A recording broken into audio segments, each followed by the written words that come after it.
Equations of uniform acceleration, equations of uniform acceleration, uniform acceleration की कुछ equations मैं यहाँ पे लिखूंगा जो आप ऑलरेडी 9th में भी पढ़ चुके हैं, फर्स्ट ईयर में भी है, और थ्रू आउट अगर आप यूनिवर्सिटी के स्टूडेंट हैं तो फिर आपको मालूम है कि ये 3 इक्वेशंस जो हैं सबसे ज़्यादा यूज़ होने वाली इक्वेशंस हैं मोशंस में। सो कांस्टेंट एक्सेलरेशन की पहली जो इक्वेशन है that is V F that equals we I plus A T. यहाँ पर v जो है, वी एफ जो है वो फाइनल वेलोसिटी है, वी आई जो है इनिशियल वेलोसिटी है, ए जो है that is acceleration and T is time interval. So अगर आप किसी ऑब्जेक्ट की मोशन की बात करें कि जो इनिशियली किसी स्पीड से जा रहा था किसी वेलोसिटी के साथ, और फिर टाइम गुजरने के साथ साथ वेलोसिटी में चेंज आई, ठीक है, तो वेलोसिटी में चेंज आ रही होगी तो उसकी कोई एक्सेलरेशन होगी। अगर आपको फाइनल वेलोसिटी फाइंड करनी है कुछ टाइम बाद तो ये इक्वेशन यूज़ करते हैं। दूसरी इक्वेशन जो है दैट इज़ एस मैं डिस्टेंस के लिए और डिस्प्लेसमेंट के लिए यूज़ कर सकता हूँ अगर इसके ऊपर एरो डालूँ। आमतौर पर जैसे कि प्रीवियसली भी मैंने डिस्प्लेसमेंट के लिए डी इस्तेमाल किया है। सो सिंबल से कोई फ़र्क नहीं पड़ता, आप लिख सकते हैं, लेकिन आमतौर पर टेक्स्ट बुक्स में ये सिंबल लिखा हुआ है तो इसलिए मैं टेक्स्ट बुक के हिसाब से ही जा रहा हूँ। S is equal to V I times T plus half A T square. ये सेकेंड इक्वेशन ऑफ मोशन। इसमें जो एस है ये डिस्टेंस या डिस्प्लेसमेंट है, ऑब्वियसली ये डिस्प्लेसमेंट है, लेकिन ये कब हम यूज़ करते हैं, जब आपको इनिशियल वेलोसिटी मालूम होगी, टाइम इंटरवल गिवन होगा, एक्सेलरेशन गिवन होगी, तो आपसे पूछा जाए कि जी कितना डिस्टेंस कवर किया है ऑब्जेक्ट ने या कितना डिस्प्लेसमेंट कवर किया है, इन सारे कंडीशंस में ये सारी वैल्यूज़ गिवन होगी। याद रहे अगर किसी इक्वेशन के अंदर 2 चीज़ें अननोन है तो वो इक्वेशन जो है आप यूज़ नहीं कर सकते, 2 अननोन के लिए 2 इक्वेशंस चाहिए होती हैं। और फिर तीसरी जो इक्वेशन है काइनेमैटिक्स की, कांस्टेंट एक्सेलरेशन वाली, that is 2as V F square minus V I square. तो अमूमन स्टूडेंट्स को ये पता नहीं चलता कि कब कौन सी इक्वेशन इस्तेमाल करनी है। तो इसमें ये तरीका होता है कि अगर एस यानी डिस्टेंस का जिक्र नहीं हुआ, उसका कोई जिक्र नहीं है, और बाकी इन 4 में से कोई से 3 मालूम है तो फर्स्ट इक्वेशन आप यूज़ करेंगे। याद रहे इसमें मैंने कहा कि डिस्टेंस का जिक्र नहीं हुआ। इस सेकेंड इक्वेशन में अगर आपको फाइनल वेलोसिटी के बारे में इंफॉर्मेशन नहीं दी गई और इनमें से यानी डिस्टेंस मालूम हो या डिस्टेंस मालूम करना हो, वेलोसिटी, टाइम, एक्सेलरेशन, इनमें से 4 चीज़ें हैं, इनमें से 3 मालूम हो तो फिर हम 4th वन मालूम कर सकते हैं।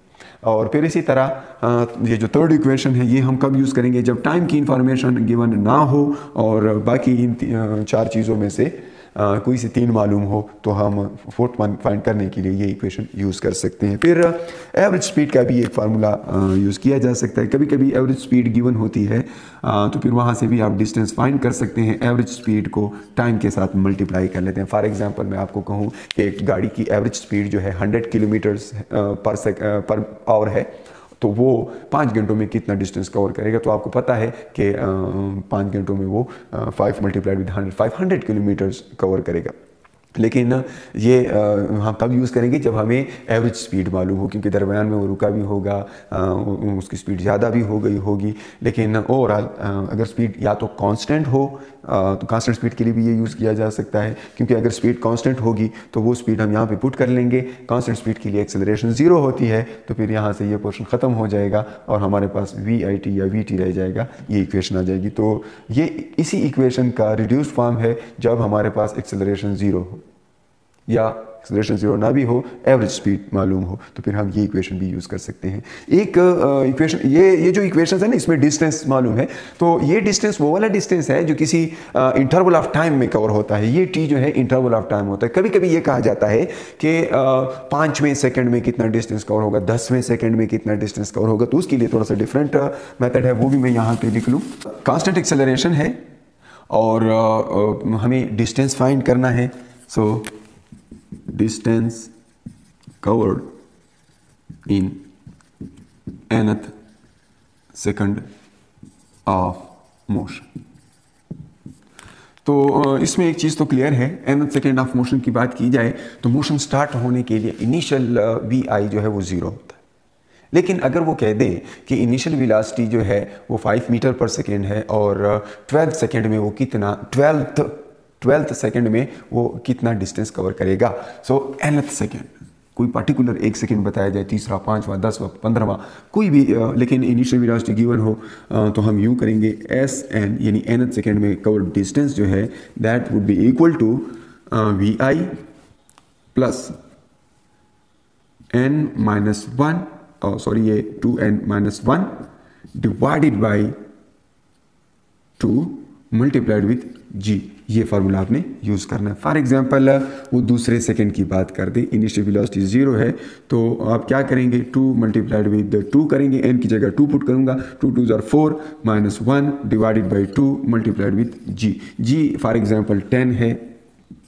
मैंने यूनिफॉर्म एक्सेलरेशन की जगह यहाँ पे g पुट किया है, ये फ्री फॉल ऑब्जेक्ट के लिए कि अगर कोई ऑब्जेक्ट हम रेस्ट से रिलीज कर दें और आपसे कहा जाए कि दूसरे सेकंड में वो कितना डिस्टेंस कवर करेगा, तो इनिशियल वेलोसिटी तो इसकी 0 होती है, n की जगह मैंने 2 पुट किया, सो 2 2 ज़ार 4 माइनस 1 ये 3 आ जाएगा multiplied with 10, so we get 3/2 multiplied with 10 and from here we get 15 metres.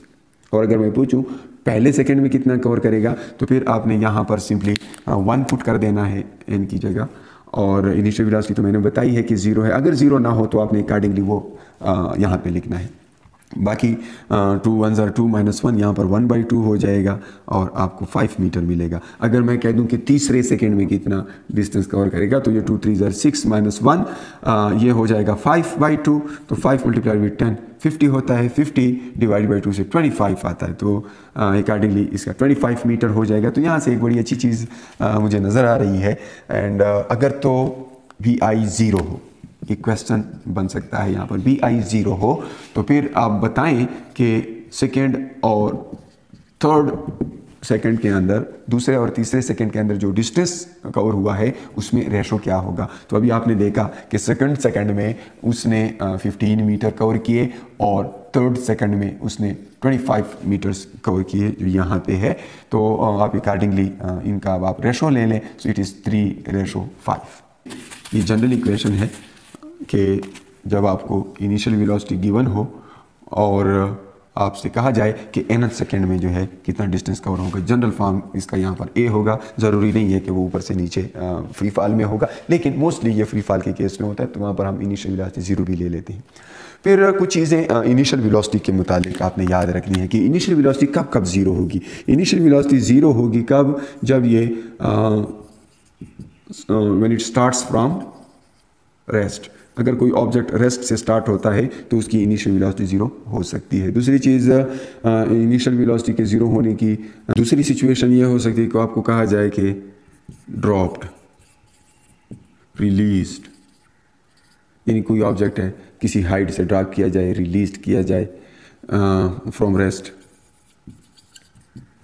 ऐसे ना हो कि कोई ऑब्जेक्ट जो है फॉर एग्जांपल ऐसे हेलीकॉप्टर ऊपर की तरफ असेंड कर रहा है और उस हेलीकॉप्टर से कोई ऑब्जेक्ट रिलीज़ किया जाए और आप उसके मुतालिक भी कहें कि जी उसकी भी इनिशियल वेलोसिटी 0 है। ऐसा नहीं है, क्योंकि जब ऑब्जेक्ट ऊपर की तरफ जा रहा हो और वो यानी हेलीकॉप्टर ऊपर जा रहा है और वो ऑब्जेक्ट को रिलीज़ करता है, तो इनर्शिया की वजह से वो ऑब्जेक्ट जो रिलीज़ किया गया है वो कुछ देर के लिए ऊपर की तरफ जाता है और फिर नीचे जाता है, तो उसकी इनिशियल वेलोसिटी वो ही लेंगे जो उस असेंडिंग हेलीकॉप्टर की होती है या जिस चीज़ में वो थ्रो करने वाला बैठा हुआ है। या आपने नोटिस किया होगा जब आप जंप लगाते हैं तो आपकी जेब से चाबी वगैरह गिरती है या पेन आपकी जेब में है, आप जंप लगाते हैं, वो गिरता है तो वो पहले ऊपर जाता है और फिर नीचे जाता है, बिकॉज जब तक वो आपकी बॉडी का हिस्सा है तो वो आपके साथ ऊपर जाता है, लेकिन जैसे ही वो आपसे सेपरेट होता है इनर्शिया की वजह से वो कुछ देर ऊपर जाता है और फिर नीचे जाता है। तो इसका आपने बड़ा ख्याल रखना है कि इनिशियल वेलोसिटी को जब आप 0 पुट करते हैं तो ये सिर्फ इन सूरतों में हो सकता है जब ड्रॉप या रिलीज फ्रॉम रेस्ट हो या ऑब्जेक्ट रेस्ट से स्टार्ट करे। हाँ, एक केस वो भी हो सकता है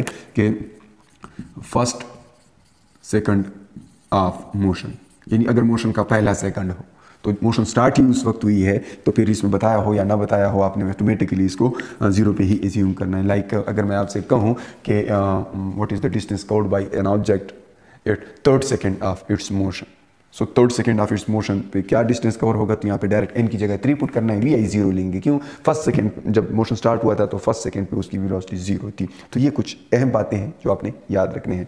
फिर एक क्वेश्चन इस तरह का भी मैंने देखा है और अक्सर थोड़ा सा ज़्यादा टाइम लेता है कि एक जो है ऑब्जेक्ट, एक बंदा एक ऑब्जेक्ट को थ्रो करता है किसी टावर से, वो पहले ऊपर जाता है और फिर नीचे आता है, तो कितने टाइम में वो ज़मीन पे पहुंचेगा। तो इसके लिए इनमें से ये पहली दो वो इक्वेशंस इस्तेमाल की जा सकती हैं, लेकिन ऐसे केस में आपने उस मोशन के फेजेस बनाने होते हैं। ठीक है, एक वो फेज कि जब ऑब्जेक्ट जो है टावर से ऊपर जाता है मैक्सिमम हाइट तक, और फिर दूसरा फेज़ वो होगा कि उस मैक्सिमम हाइट से दोबारा ज़मीन की तरफ आता है। तो इन दोनों फेजेस के लिए आपने करना है, लेकिन उसका एक शॉर्टकट बहरहाल भी डेवलप किया जा सकता है, लेकिन वो शॉर्टकट मैं जब इस पर हम प्रैक्टिस प्रॉब्लम्स करेंगे ना उधर ही मैं डिस्कस करूँगा। ठीक है, इसमें मजीद भी शॉर्टकट्स बनाए जा सकते हैं, लेकिन जैसा कि मैं रूटीन में आपसे यही बात बार बार कहता हूँ कि आप शॉर्टकट्स के पीछे ना भागें, आप कॉन्सेप्ट्स क्लियर करें और शॉर्टकट्स आप खुद डेवलप कर सकते हैं जब आप प्रैक्टिस करते हैं। तो मैं प्रैक्टिस जब कराऊँगा at the end of chapter, जब हम इसके MCQs करेंगे, उसमें फिर मैं कुछ शॉर्टकट्स यूज़ करूँगा। अगर आपको बेहतर लगे तो वो आप ऑप्ट कर सकते हैं, लेकिन ये कुछ बातें याद रखें। हाँ, फाइनल वेलोसिटी के मुतालिक भी एक बात याद रखनी है कि फाइनल वेलोसिटी कब जीरो होगी। व्हेन ऑब्जेक्ट स्टॉप्स, जब ऑब्जेक्ट रुकता है, या जब ऑब्जेक्ट रीचेस मैक्सिमम हाइट। कुछ क्वेश्चंस जो होते हैं ना उसमें ऑब्जेक्ट ऊपर जा रहा होता है या नीचे से ऊपर से ड्राइव किया गया होता है, तो ऐसी सूरत में जब हम किसी ऑब्जेक्ट को ऊपर फेंकते हैं तो उसकी वेलोसिटी बढ़ रही होती है, और फिर एक टाइम आ जाता है कि ये कुछ लम्हे के लिए रुक जाता है और वो मैक्सिमम हाइट पे पहुंच जाता है। फिर वहाँ से दोबारा जब वापस आता है तब उसकी वेलोसिटी के अंदर इंक्रीज आती है। तो भी F 2 सूरतों में ज़ीरो होगा। जब ऑब्जेक्ट स्टॉप होता है आम रूटीन में, फॉर एग्जाम्पल हम कहते हैं कि ब्रेक अप्लाई किया और 10 सेकेंड में स्टॉप हुआ, तो उसकी इनिशियल वेलोसिटी क्या आती, जबकि एक्सेलरेशन 2 मीटर पर सेकेंड स्क्वायर है। तो ये इक्वेशन हम यूज़ करेंगे। 10 सेकेंड में स्टॉप हुआ है, Vf 0 है, इनिशियल वेलोसिटी मांगी है, एक्सेलरेशन 2 है और टाइम 10 सेकेंड है। तो यहाँ पर हम Vf 0 पुट कर सकते हैं, तो ऑब्जेक्ट स्टॉप हो चुका है। ठीक है, और या कोई चीज़ ऊपर फेंक दे और वो मैक्सिमम हाइट तक पहुँच जाता है तो उसकी भी जो है Vf 0 होता है।